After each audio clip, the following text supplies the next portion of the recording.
Yes, right. Okay. So Yeah. before we get into the jargons of architect and technical and all of this, let's have some expectations set out that ideally what should be the mindset. Because say for example, today as a AD administrator, you're learning something. You will learn that with a certain mindset, right? You'll talk about features. Let's say for example, there are different components. And if we give you AD, okay,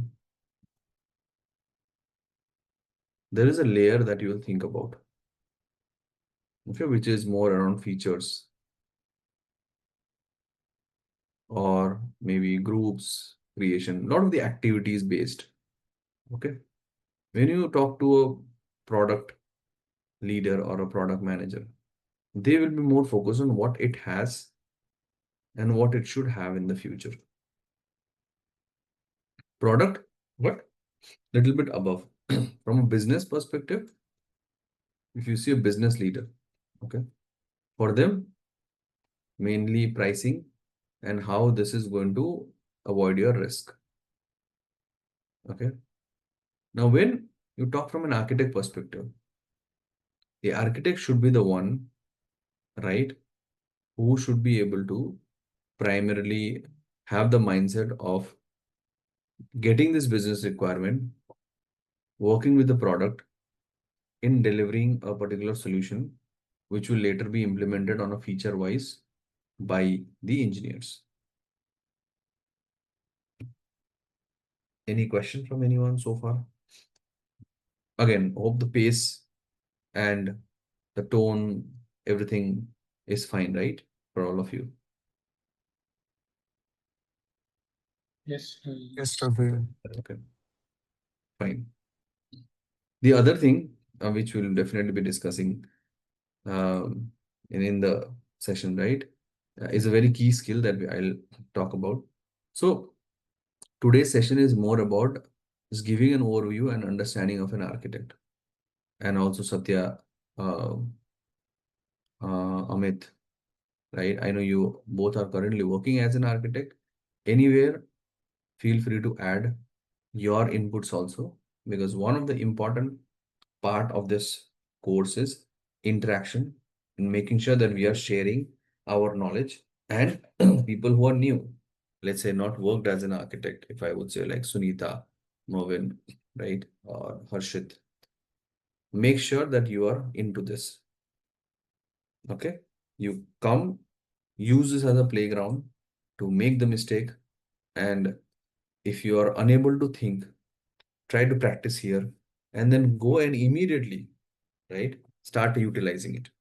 I was talking to some of the candidate a couple of days ago, right? And they said that they started not with the architect, but with the cohort, right? The engineer cohort. And they said within 1 week, whatever they have learned, they have immediately started applying, because it's not something that you use in the future. And for example, you are discussing automatically, that mindset matters a lot. Okay. Similarly, the architect's mindset is really important. Okay, because it's not about technical skills, it is about the way you think and approach any problem. Okay, so the first key skill, right, is holistic view. And now, when we talk about holistic view, architects, like, one of the reason why Satya is here is because he was unable to get that holistic view while working in SIAM of the workforce scenario. And that's the urge, right? If you talk about Amit, he's preparing for CISSP, right? He has covered a lot of domain. And the reason why he's able to cover all these domain or even think about CISSP is because he could not think in a with the mindset of just sticking to a particular tool or a technology. He wanted to expand and have that holistic view as to how these components stitch together. So the urge to understand how identity security integrates with all aspects of the organizations, from application and infrastructure to business process and the compliance, right? That's where our focus should be as an architect. So whenever you're, let's say in the first batch today which we did, right? We have few product managers and head of engineering guys, right? They brought, and they are from Zluri, okay, which is the OEM company, the product company. So they brought a really good perspectives, okay. And I'll see if in a month, Abhishek, you can make a note of it. Maybe in a month, if we can bring in everyone together for a round table on some topic, okay, that'll be great. I just thought while I was doing the first class, that here I'll be getting set of architects. There I'll be getting product managers and engineering leads and consultants, okay, working in various companies. And in the weekend batch also we have some professionals working in. So it'll be great to bring in professionals together at least once a month and discuss some use cases. And we can keep doing this over a period of time till, I mean, not as a part of the course itself, but even if the course is done, we can have these kind of roundtable once a month. Okay.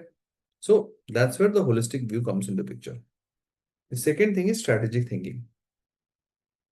Whenever you're implementing or wherever you have implemented any solution, right? What are the couple of considerations that you do? Let's start with maybe Satya, Amit, Harshit.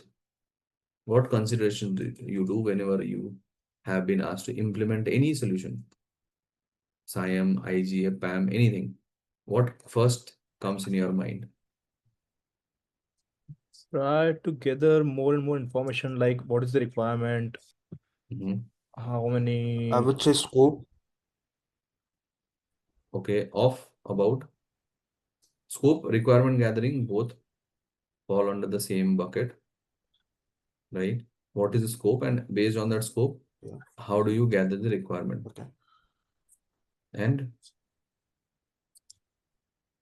Can we able to reuse any existing solution for that can fulfill that scope and requirement? yes, because every time what we do, right, in full swing, we always go for rebuilding it, right? So it is always better to understand, and there we call it as gap analysis, which we'll be doing. Okay, and to do the gap analysis, you simply need to know the current state, capture the current state by doing right gathering, requirement gathering, understand the scope, do the current state, and find the future state. Okay, these are the two things that you have to do: the current and future. Automatically, you know the gap analysis. In the current state, you would go gather the requirement first, understand scope, gather the requirement, and in that gap, if you see there is something that can be reused, right? Something where you can see in the reusability also, you're just changing some of the design primarily to achieve scale or primarily to achieve some edge cases, right?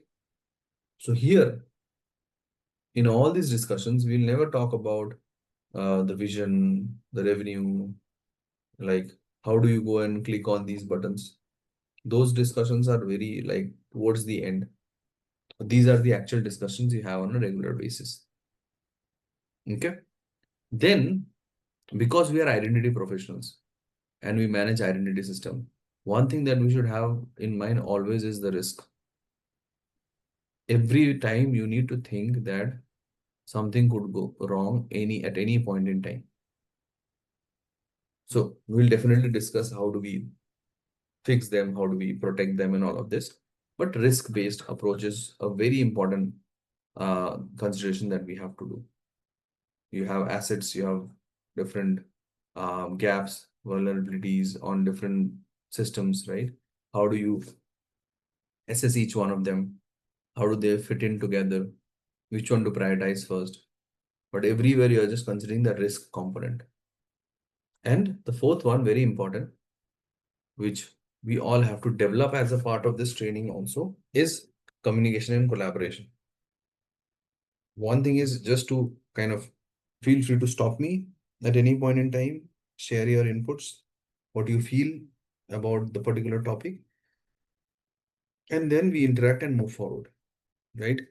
And the reason why, uh, I think as a consultant also all of you would be seeing that, but if you look from a architect's purview, right,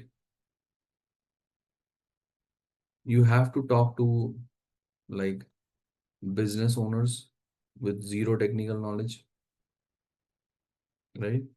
And you have to talk to app owners with high technical knowledge, right?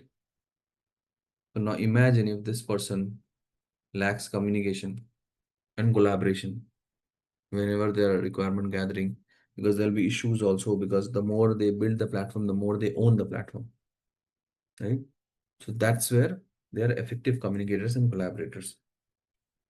You have to explain a very complex topic, let's say in the customer identity world also. Satya is dealing with customers who have like zero technical knowledge.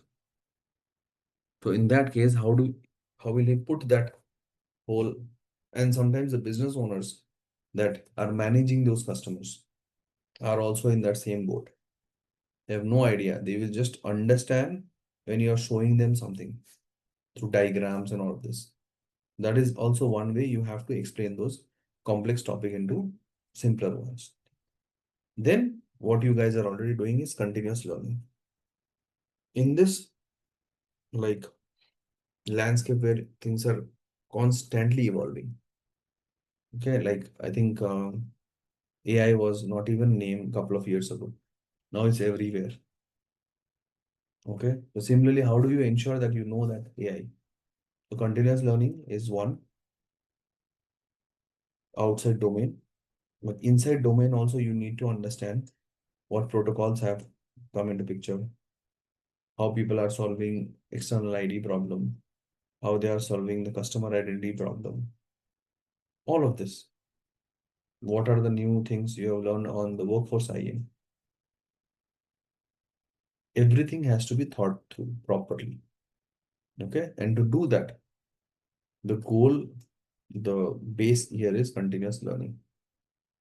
Or else you'll not be able to do this holistic strategic thinking and all of this if you do not even know. You think of a solution and give recommendations once you know, let's say these many things going in your brain. But if only these many things are going in your brain and you see this problem with a very limited scope, but same problem with a broader scope only if you have expanded yourself.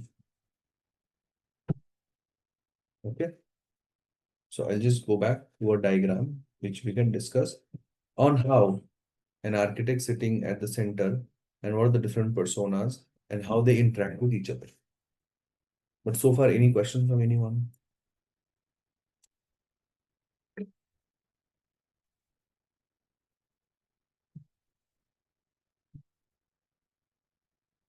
Not yet.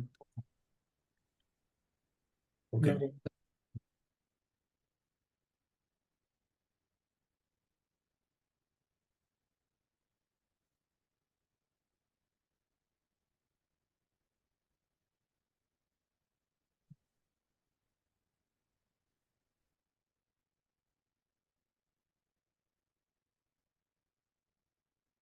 Yeah.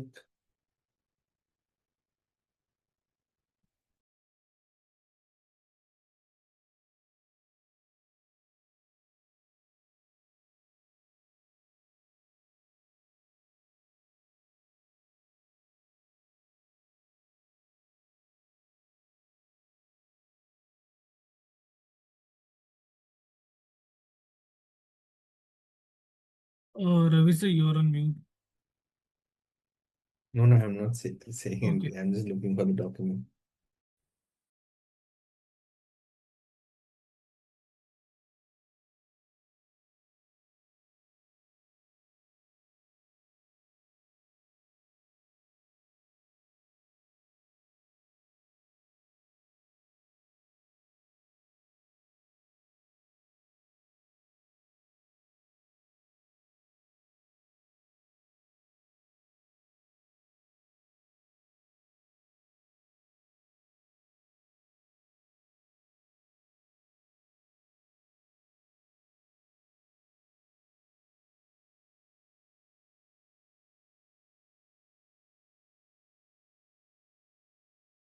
Yeah, it's visible right now. Yes. Okay, fine. So here we'll be primarily discussing about few of the key scenarios. Okay. So the first scenario that you see here is where we have this.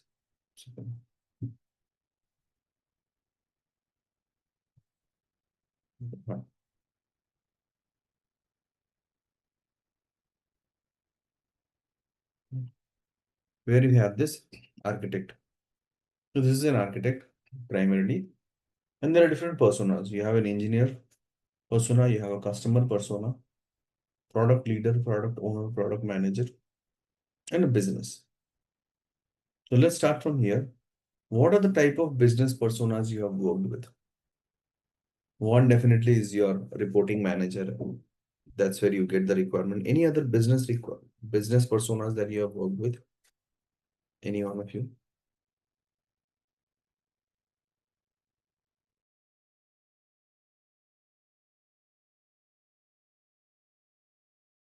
How many of you here report to maybe a head of network or somewhere around the directory, something like that? Any one of you report here to head of your department or something like that? Or what? Whom do you report to in general?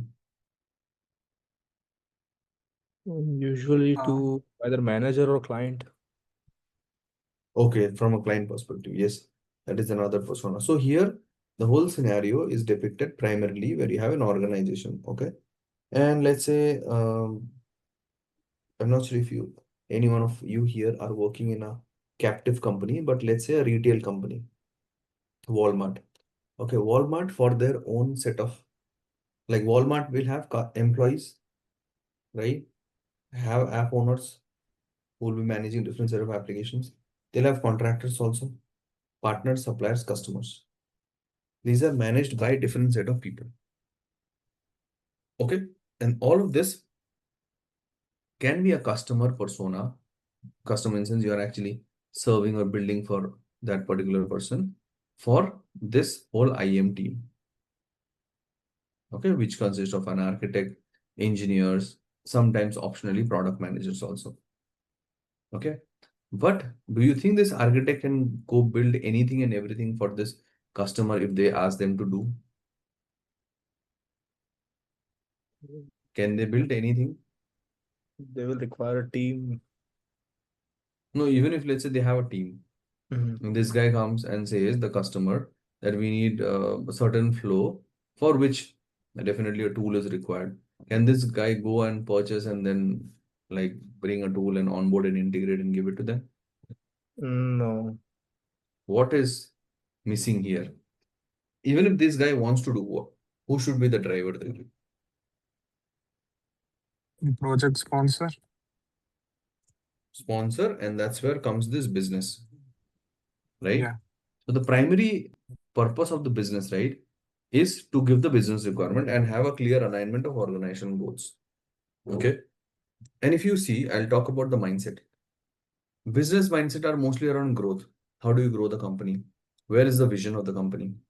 What is the market? What is the revenue? And accordingly, after keeping all these things in mind, then they will go and maybe take one decision. They will never take a decision saying, okay, Microsoft is an amazing product. Do you think business owners will take these discussions based on technical capabilities of a tool? They can. Sorry? I mean, they cannot do that. I'm like, I mean, they have their technical own set of perspective. Yeah, considerations, right? correct. Yeah. So that consideration goes to an architect. Now, one example I'll give you. For example, the architect has to decide between Ping Federate, which is an on-prem, and Entra ID, which is cloud. Now the organization and the person knows, the architect knows that Ping will be able to cover all the use cases. Okay. Entra, they may have little bit of customization challenge and all, let's say. But the company's vision is cloud first. So what product should the architect choose? Entra ID, cloud Right. adoption. Yes. Simple, right? Even though the person knew that the best experience can be given through ping or through any other on-prem solution, but still because of their organization goal. Now this person can never go and say that even if your organization is going in this direction, I would like to choose this product. They will never say, right? Because these are already cleared out. That We look, this is where our organization is going. Yes, question. yeah, we cannot say like that, but at least we can suggest.